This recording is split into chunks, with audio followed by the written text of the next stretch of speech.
चलो ठीक है, स्टार्ट करते हैं अपनी क्लास। आज मैंने ये मेरा चौथा वीडियो है आज का। आपने देख ही लिया होगा बाकी वीडियोस।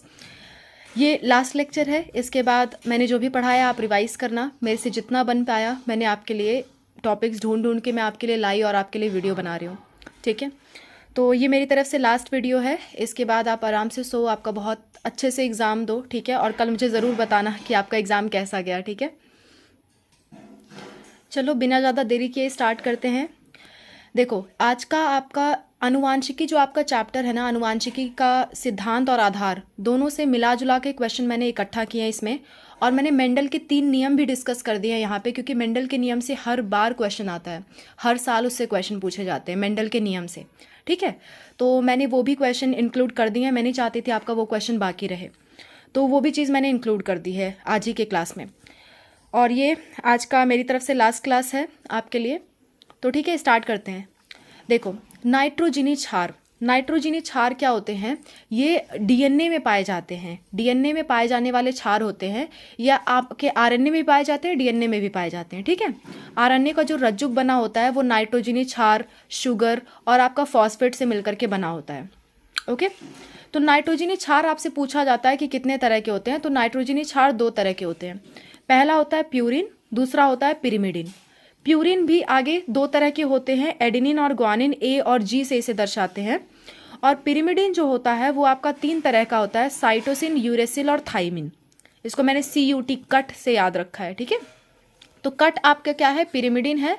ए और जी आपका क्या है? प्यूरिन है।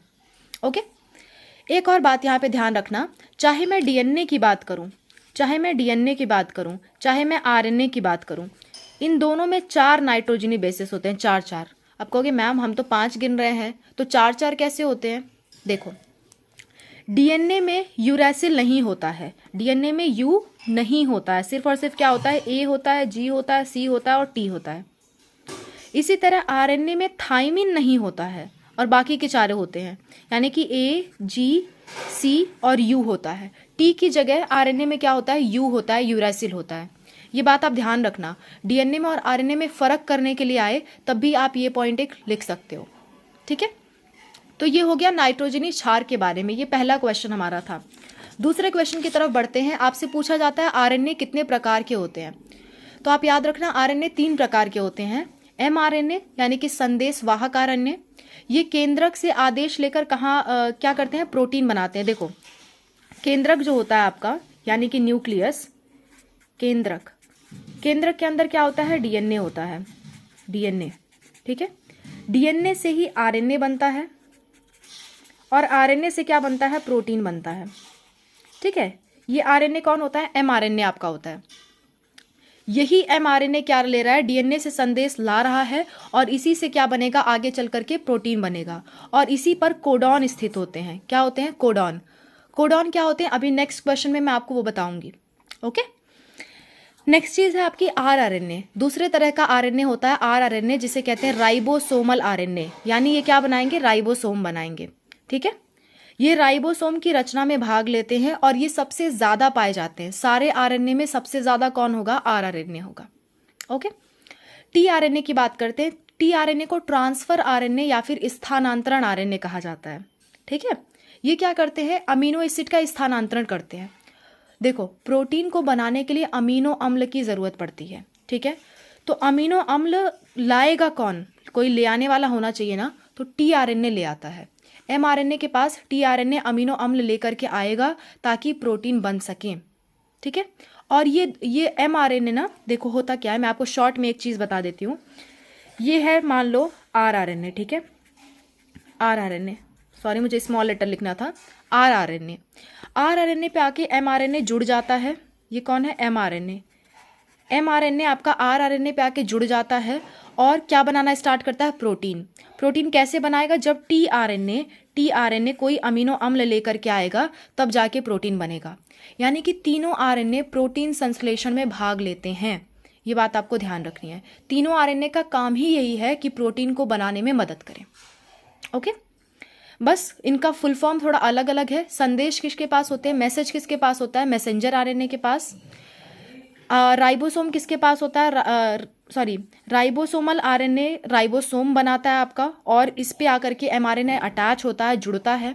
स्थानांतरण आरएनए यानी ट्रांसफर आरएनए आपके अमीनो अम्ल को एक जगह से दूसरी जगह तक ले जाने का काम करता है। ठीक है, तो ये आपका दूसरा क्वेश्चन है जो इस टॉपिक से बनता है। ठीक है, बढ़ते हैं तीसरे क्वेश्चन की तरफ, जो कि है आपका आनुवांशिक कूट यानी कि जेनेटिक कोड। तो देखो, जो मैंने अभी अभी आपको बताया था, यहाँ पे डीएनए से क्या बनते हैं, एमआरएनए। तो डीएनए के पास कोई एक संरचना होगी जिसमें एक मैसेज होगा कि हाँ आरएनए ऐसे ऐसे बनना है। उसी मैसेज को हम कहते हैं आनुवांशिक कूट। डीएनए के अणुओं में स्थित नाइट्रोजन क्षारों का एक अनुक्रम होता है जो कि प्रोटीन अणु बनाने में सहायक होगा। ठीक है, कैसे बनाएगा? पहले डीएनए से क्या बनता है, एमआरएनए, और फिर एमआरएनए से क्या बनता है, प्रोटीन बनता है। ठीक है, पहले डीएनए से एमआरएनए बनेगा, फिर एमआरएनए से प्रोटीन बनेगा। तो डीएनए के अंदर एक जेनेटिक कोड होता है जिसकी वजह से एमआरएनए बन पाता है। ठीक है, वही आपका जेनेटिक कोड है, यानी कि आनुवांशिक कूट है। डीएनए के अणुओं में स्थित क्षारकों का वह अनुक्रम जो प्रोटीन के संश्लेषण के लिए संदेश रखता है, उसी को आनुवांशिक कूट कहते हैं। ठीक है, तो इसको आप याद रखना, यह डीएनए के अणुओं में पाया जाता है, डीएनए के अणुओं में पाया जाता है। ओके, दूसरा है कोडॉन। अब देखो, वापस से इस फिगर पे आते हैं। डीएनए से एमआरएनए बना, तो डीएनए के पास क्या था, जेनेटिक कोड था। अब एमआरएनए से प्रोटीन बनना है, तो प्रोटीन बनने के लिए एमआरएनए के पास कोई कोड इसके पास भी होना चाहिए। तो इसके पास जो कोड है उसको कहते हैं कोडॉन कह देते हैं। ठीक है, तो देखो, एमआरएनए पर स्थित नाइट्रोजनस क्षारकों का अनुक्रम जिसमें प्रोटीन अणुओं के लिए संदेश निहित हो, उसको क्या कह देते हैं, कोडॉन। बस आपको एक ही फर्क है इसमें कि आनुवांशिक कूट आपका डीएनए पर होता है, कोडॉन एमआरएनए पर होता है। बस आपको इतनी सी बात याद रखनी है। ठीक है, आनुवांशिक कूट डीएनए पर होता है, क्षारकों का अनुक्रम, और कोडॉन एमआरएनए पे क्षारकों का अनुक्रम होता है। ठीक है, अच्छा, एंटीकोडॉन क्या होता है? अब देखो, एंटीकोडॉन टीआरएनए पे होता है। किस पे होता है? टीआरएनए पे। ये क्या करता है, एमआरएनए पर स्थित कोड को पढ़ता है। ठीक है, कोड को पढ़ता है और उसी हिसाब से अमीनो अम्ल को ले आता है। ठीक है, एमआरएनए पे जो कोडॉन होते हैं उसको ये पढ़ने का काम करता है और उसी हिसाब से क्या ले आता है, इसके पास अमीनो अम्ल ले आता है। तो इसके पास क्या होते हैं, एंटीकोडॉन। इसका उल्टा कोडॉन होता है, इसका ठीक उल्टा, ताकि उसको पढ़ सके। ठीक है, इसीलिए इसको एंटीकोडॉन कहते हैं। बात समझ में आ रही है? बस आप इतना याद रखना, आनुवांशिक कूट डीएनए पे होते हैं, कोडॉन एमआरएनए पे होते हैं, और एंटीकोडॉन टीआरएनए पे होते हैं। ठीक है, तो ये 5 क्वेश्चन हमने सॉल्व कर लिए। बढ़ते हैं नेक्स्ट क्वेश्चन की तरफ, जो कि है न्यूक्लिक अम्ल। आपसे पूछा जाता है न्यूक्लिक अम्ल क्या है, तो आप कहोगे केंद्रक में एक अम्ल पाया जाता है जिसे कहते हैं न्यूक्लिक अम्ल, और वो अम्ल 2 तरह के होते हैं, डीएनए और आरएनए। ठीक है, 2 होते हैं, डीएनए आरएनए। डीएनए का फुल फॉर्म होता है डीऑक्सी राइबो न्यूक्लिक अम्ल, डीऑक्सी राइबो न्यूक्लिक अम्ल। ठीक है, और इसका होता है, आरएनए का फुल फॉर्म होता है राइबो न्यूक्लिक अम्ल, राइबो न्यूक्लिक अम्ल। ठीक है, इसमें दूसरे नंबर के कार्बन पे क्या होता है, ऑक्सीजन नहीं होता, सॉरी, डीएनए में दूसरे नंबर के कार्बन पे ऑक्सीजन नहीं होता, इसलिए उसको डीऑक्सी कहा जाता है, और कोई फर्क नहीं है इन दोनों में। ठीक है, अच्छा, डीएनए की संरचना आपसे पूछी जाती है। पूछा जाता है कि द्विकुंडलित मॉडल यानी डबल हेलिक्स मॉडल डीएनए का किसने दिया है, तो आपको साइंटिस्ट का नाम याद होना चाहिए, वॉटसन और क्रिक ने दिया था ये मॉडल। किसने दिया था? वॉटसन और क्रिक ने दिया था। ओके, और डीएनए की संरचना कुछ इस तरह से द्विकुंडलित संरचना होती है। बीच में क्या होते हैं, नाइट्रोजनी क्षार होते हैं। मैंने अभी अभी आपको बता दिया, डीएनए है तो उसमें ए, टी और जी, सी होगा। ए और टी के बीच में 2 बॉन्ड होते हैं, 2 बंध होते हैं। कौन से बंध होते हैं? हाइड्रोजन बॉन्ड होते हैं। ठीक है, और जी और सी के बीच में 3 हाइड्रोजन बॉन्ड होते हैं। और डीएनए का अगर मैं बात करूं तो डीएनए के 2 रज्जुक जो होते हैं, 2 धागे जो होते हैं, उनके बीच में 20 एंगस्ट्रॉम की दूरी होती है। इतनी बातें आप याद रखोगे, और इतना याद रखो कि एक पिच, इसको पिच कहा जाता है। ठीक है, पिच, इतने दूरी को एक घुमाव जो है उसको पिच कहा जाता है, और इसकी लंबाई होती है 34 एंगस्ट्रॉम। 34 एंगस्ट्रॉम। एंगस्ट्रॉम मतलब 1 एंगस्ट्रॉम की बात करूँ तो वो होता है 10⁻⁻10 मीटर। ये फिजिक्स में आपको काम आएगा अगले पेपर में, ठीक है। तो इतनी बातें हो गई, 7वां क्वेश्चन भी हमारा कवर हो गया। बढ़ते हैं 8वें क्वेश्चन की तरफ। मेंडल का वंशागति का नियम, है ना, ये सबसे इम्पॉर्टेंट है आज के पूरे लेक्चर में। मोस्ट इम्पॉर्टेंट टॉपिक यही है। 3 नियम दिए थे मेंडल ने, वो तीनों नियम हमको अच्छे से जानना जरूरी है। पहला नियम है प्रभाविता का नियम, ठीक है। आपसे ये एक एक क्वेश्चन के फॉर्म में भी पूछ सकता है और एक लॉन्ग क्वेश्चन में भी दे सकता है, वंशागति का नियम समझाओ। तो प्रभाविता का नियम क्या होता है? देखो, प्रभाविता का नियम ये कहता है कि कोई भी लक्षण हो, जैसे मान लो मेरे स्किन का कलर है, ये एक लक्षण है, इसके लिए किसी व्यक्ति में कारक होते हैं। कारक को पहले मेंडल ने कारक बोला था, आजकल उसे अलील कहा जाता है। आजकल उन्हीं कारकों को हम अलील कहते हैं, ठीक है। तो कारक और अलील एक ही बात है। पुराने ज़माने में इसे कारक कहते थे, आज के ज़माने में इसे अलील कहते हैं, ठीक है। तो लक्षणों को नियंत्रित करने के लिए कारक होते हैं या अलील होते हैं, और अलील हमेशा जोड़े में पाए जाते हैं। कैसे पाए जाते हैं? जोड़े में, ठीक है। ये प्रभाविता में 3 पॉइंट कहे गए थे, ये 2 पॉइंट हो गए। और जोड़ों में क्या होता है? एक प्रभावी होता है और दूसरा अप्रभावी होता है। जैसे अगर एग्जाम्पल लिखूं लंबाई का लक्षण। लंबाई क्या है? एक लक्षण है। इस लक्षण के लिए 2 कारक होंगे, एक कारक है कैपिटल टी एंड एक कारक है स्मॉल टी, ठीक है। हमेशा प्रभावी वाले कारक को कैपिटल लेटर से दिखाते हैं और अप्रभावी को स्मॉल लेटर से दिखाते हैं। तो कैपिटल टी मतलब होता है लंबा, यानी कि टॉल, और स्मॉल टी मतलब होता है आपका बौना, यानी कि ड्वार्फ, ठीक है। और देखो, प्रभावी कौन सा है आपका? कैपिटल टी, और अप्रभावी कौन सा है? Small T. ऐसे आप एग्जाम्पल लिख करके इस नियम को समझा सकते हो, ठीक है। अच्छा, आगे बढ़ते हैं मेंडल के दूसरे नियम की तरफ। दूसरा नियम है मेंडल का कारकों के पृथक्करण का नियम या युग्मकों की शुद्धता का नियम। इसका क्या मतलब है? पहले समझते हैं कारकों का पृथक्करण। देखो, जब भी युग्मक बनने होते हैं तो जो दोनों अलील हैं, दोनों कारक हैं, वो क्या हो जाते हैं? अलग हो जाते हैं, ठीक है। एक बात और याद रखो, किसी एक व्यक्ति में हमेशा क्या होंगे? 2 कारक मिलेंगे। या तो किसी व्यक्ति में कैपिटल टी मिलेगा, या तो कैपिटल टी स्मॉल टी मिलेगा, या तो स्मॉल टी मिलेगा, कोई भी मिल सकता है, ठीक है। जरूरी नहीं है कि यही दोनों हो साथ में, कोई भी मिल सकता है किसी व्यक्ति में। लंबाई के लिए उसके अंदर 2 कारक प्रेजेंट होंगे, हर चीज़ के लिए 2-2 कारक होंगे, हर लक्षण के लिए, ठीक है। तो यहाँ लंबाई की बात करें तो लंबाई के लिए 2 कारक, या एक व्यक्ति में, या दूसरे व्यक्ति में, या तीसरे व्यक्ति में, ओके। तो हर व्यक्ति में अलग अलग होते हैं। यही 3 तरह के बन सकते हैं, और कोई तो बन नहीं सकता, है ना। देखो, कैपिटल टी, एक तो इसको साथ साथ रख लो, फिर इसी को साथ साथ रख लो, फिर दोनों को साथ साथ रख लो, यही 3 चीज़ बन सकते हैं। तो जब भी युग्मक बनना होता है तो क्या होते हैं? ये दोनों कारक अलग होते हैं आपस में। अगर कैपिटल टी है तो ये दोनों अलग हो जाएंगे। ये दोनों है किसी व्यक्ति में तो इनमें पृथक्करण हो जाएंगे।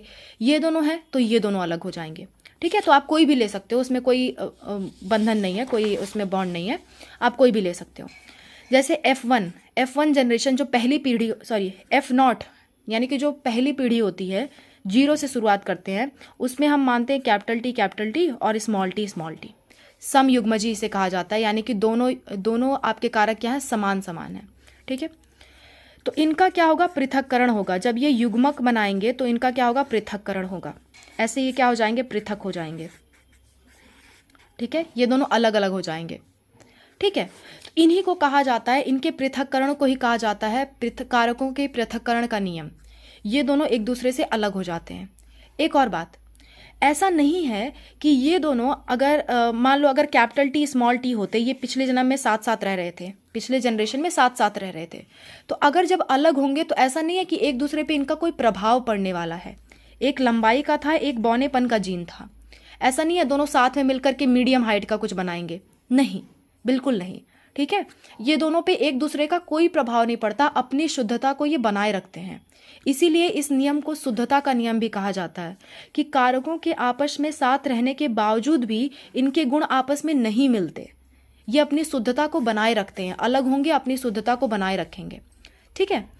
तो अलग होके मैं दिखा भी देती हूँ। अगर आपको इसमें से F1 जनरेशन बनानी है तो कैसे बनेगी? आप ऐसे क्रॉस करते हो उसको, एक को पकड़ के दूसरे के साथ क्रॉस कराओ, देखो ऐसे, एक को पकड़ के दूसरे के साथ क्रॉस कराओ, फिर इसको पकड़ के इसके साथ क्रॉस कराओ, फिर इसको पकड़ के इसके साथ क्रॉस कराओ, ठीक है। तो ये आपका F1 जनरेशन हो गया, F1। इसके बाद जब कुछ बनेगा तो वो F2 बन जाएगा, ठीक है। तो आपको ऐसा कुछ नहीं है कि ये कैपिटल टी था तो हमेशा कैपिटल टी ही रहेगा, कुछ और नहीं बना सकता, ठीक है। ऐसी कोई बात नहीं है। ये दोनों अपने आप को शुद्ध रखते हैं, अपने आप को बनाए रखते हैं, अपने आप को मिश्रण नहीं होने देते, एक दूसरे से मिलने नहीं देते, ठीक है। अपनी शुद्धता को बनाए रखते हैं। ये आपको F2 जनरेशन में देखने को मिलता है। देखो कैसे, अगर मैं आपको F2 जनरेशन बना करके दिखाऊं, यहाँ पे मैं बना दे रही हूँ। F2 में क्या करते हैं हम, इनमें से किन्हीं भी दो को ले लेंगे, ठीक है। इनमें से किन्हीं भी दो को ले लेंगे। एक मिनट रुको, हाँ, इनमें से मैं किन्हीं भी दो को ले लेती हूँ। देखो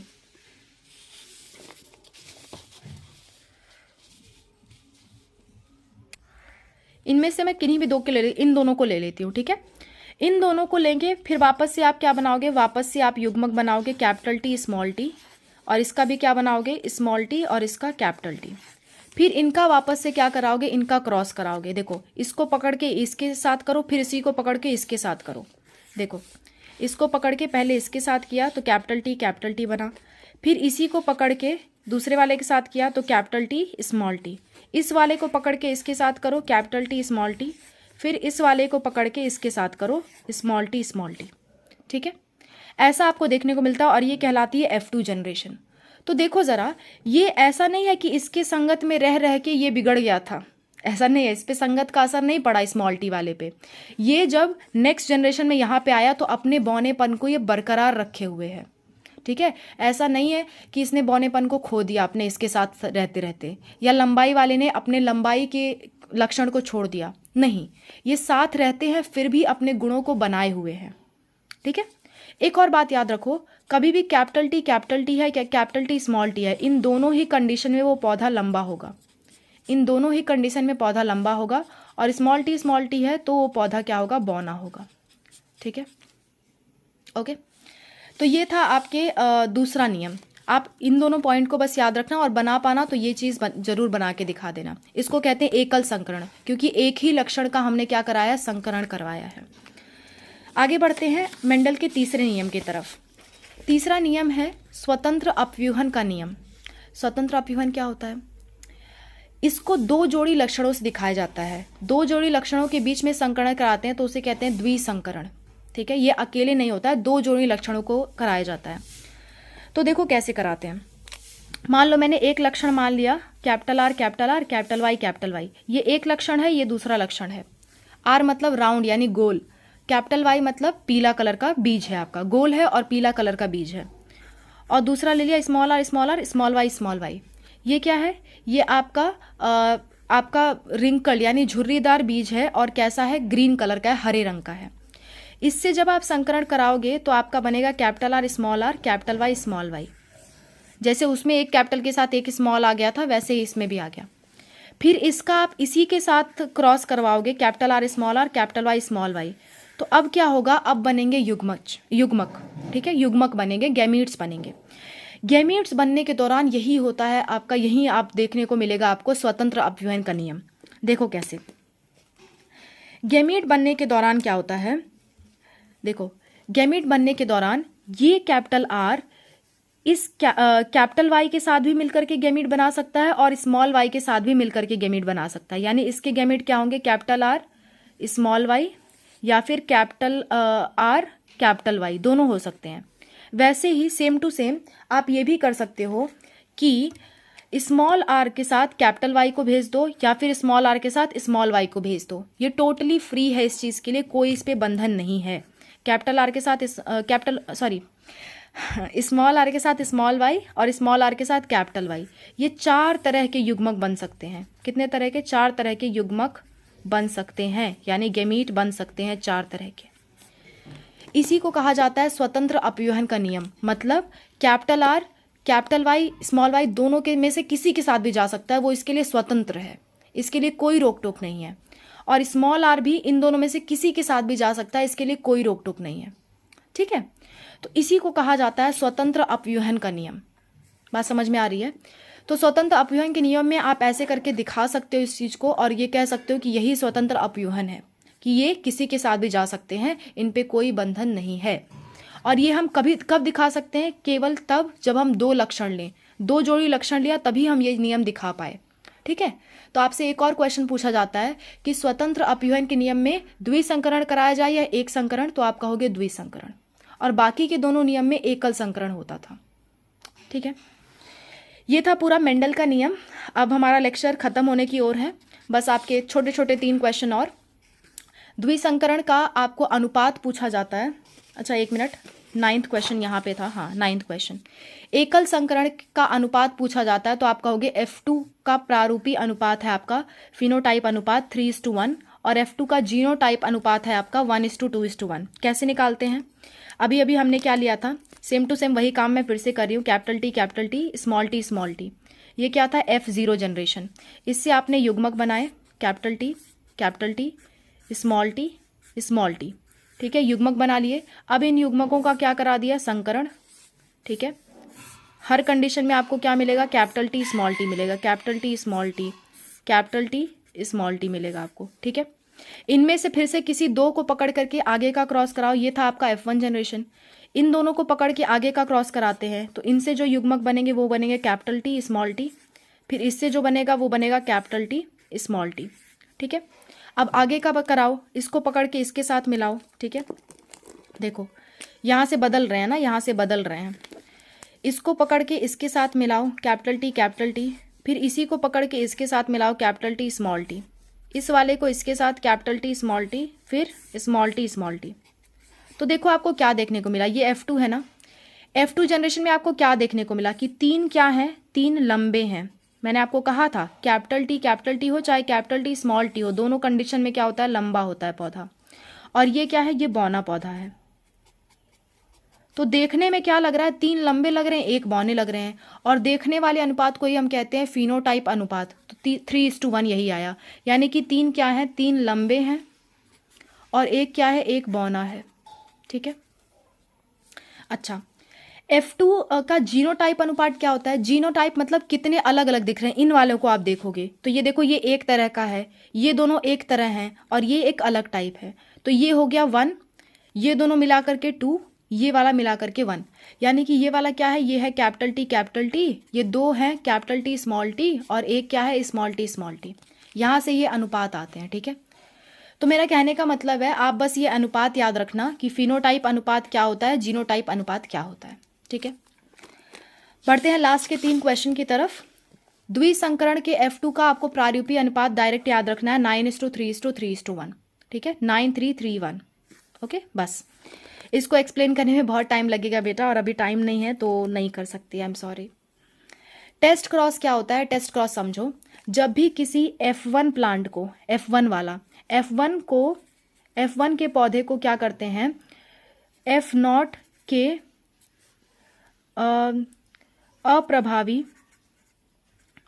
प्रभावी समयुग्मजी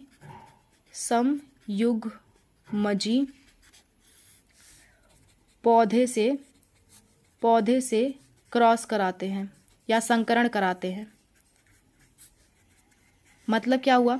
F1 में आपको याद है क्या बना था? देखो यहाँ पे F1 में बना था हर जगह कैपिटल टी स्मॉल टी, सारे कैपिटल टी स्मॉल टी थे। तो F1 की जगह मैं क्या ले लूँ? F1 की जगह कैपिटल टी स्मॉल टी ले लेती हूँ। ठीक है, उसके बाद आपका F0 में अप्रभावी वाला ये है स्मॉल टी, तो इस अप्रभावी वाले को ले लेते हैं। जब इन दोनों के बीच में आप क्रॉस करवाओगे तो उसी क्रॉस को कहते हैं टेस्ट क्रॉस। कैसे करवाएंगे ये भी देख लो। फिर से इसका क्या बनाओगे? कैपिटल टी स्मॉल टी, इसका क्या बनाओगे? Small T. इन दोनों का क्रॉस कराओ, कैपिटल टी स्मॉल टी, इन दोनों का क्रॉस कराओ, कैपिटल टी स्मॉल टी, इन दोनों का कराओ स्मॉल टी, फिर इसका स्मॉल टी। ऐसे किया जाता है। तो इसका रेशियो आपको क्या देखने को मिला कि ये दोनों देखो क्या है? लंबे हैं, और ये दोनों क्या हैं? बौने हैं। ठीक है, तो आपका अगर मैं प्रारूपी अनुपात बताऊं, गला भी बैठ गया मेरा पढ़ाते पढ़ाते, फिनोटाइप अनुपात बताऊं, तब भी क्या आ रहा है? 1:1 आ रहा है। ठीक है, और जीनोटाइप देखो तो ये दोनों एक तरह हैं, ये दोनों एक तरह दिख रहे हैं, तो जीनोटाइप का भी अनुपात क्या आएगा?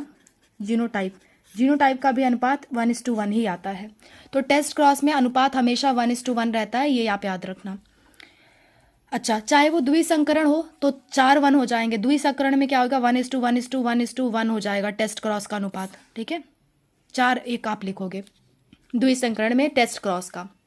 ये एकल संकरण का टेस्ट क्रॉस है ना, एकल संकरण का, ठीक है। 12वां और लास्ट क्वेश्चन, डीएनए के निर्माण में भाग लेने वाले कौन कौन से एंजाइम हैं? वो एंजाइम है आपका डीएनए पॉलीमरेज और पॉलीन्यूक्लियोटाइड लाइगेज, ठीक है। ये क्या करते हैं, डीएनए को जोड़ने का काम करते हैं और ये डीएनए के न्यूक्लियोटाइड को चिपकाने का, मतलब न्यूक्लियोटाइड को लाने का काम करते हैं, ठीक है। तो बस ये दोनों एंजाइम का याद रखना। एक और एंडोन्यूक्लियस एंजाइम आता है जो काटने पीटने का काम करता है, वो भी आप देख सकते हो। तो आज की क्लास में बस इतना ही, एंड मैंने काफ़ी ज़्यादा पढ़ा भी दिया आपको लास्ट दिन, कोई बात नहीं, अब नहीं पढ़ेंगे तो कब पढ़ेंगे, है ना।